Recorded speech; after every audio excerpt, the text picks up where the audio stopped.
man sa inyo ay tinawag ng Diyos, kung kaya't kayo'y naririto upang pakinggan ang kanyang tinig. Ako man ay tumawag sa 3 bata upang ipagkaloob ang aking kalooban na sila'y manalangin para sa kapayapaan ng mga bansa na nagdidigmaan. Ako ang inyong inang Maria, na tunay na pinarangalan ng Diyos bilang Reyna ng langit at lupa. Ang mga bagay na ito ay aking pinasasalamatan sapagkat napakalaki ng ipinagkatiwala ng Diyos para sa akin. Kaya naman, gayon na lamang ang aking pagsunod sa kanyang kalooban. Gayon na lamang ang aking pag-ibig sa Diyos na lumikha ng lahat.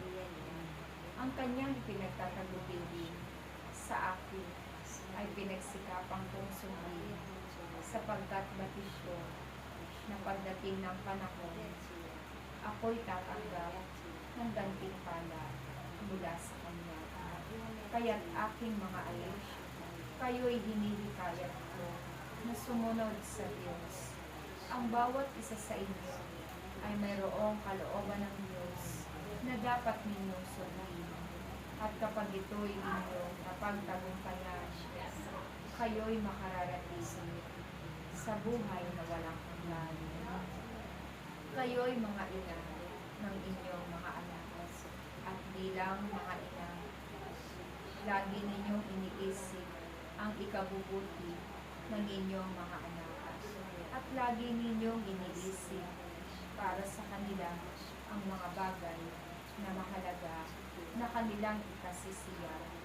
At nawa, habang kayo'y naririto, kumakalinga sa inyong mga anak, naway huwag niyo ring kalimutan na ipakilala ang Diyos sa kanilang lahat, upang ang Diyos ang kanilang maging sandigan sa lahat ng araw.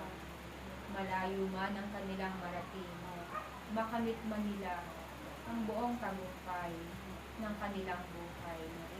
Ngunit, kung ang Diyos ay wala sa kanilang puso, tunay na sila'y malalayo sa paghahari ng Diyos.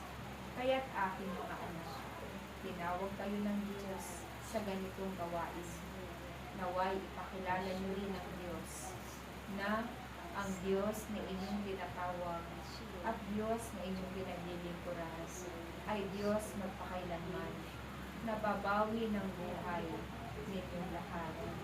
Iyan ay inyong ipaunawa na sila'y sumandi sa Diyos at huwag panghawakan kung ano ang mayroon sa kanilang mga kamay, sapagkat ang lahat ng iyan ay maglalaho. Ang lahat ng iyan ay mawawala. Ngunit kung sila ay mananatiling umiibig sa Diyos, lalo pang yayabo ang kanilang mga buhay. Kaya nawa, pagsikapan ninyo na kayo ay makapagpahayag patungkol sa Diyos, upang ang kanilang pananampalataya ay patuloy pang lumawi.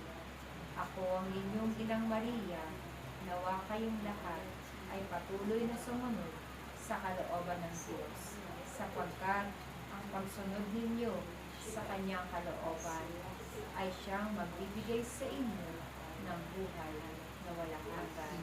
Maraming salamat, aking mga anak.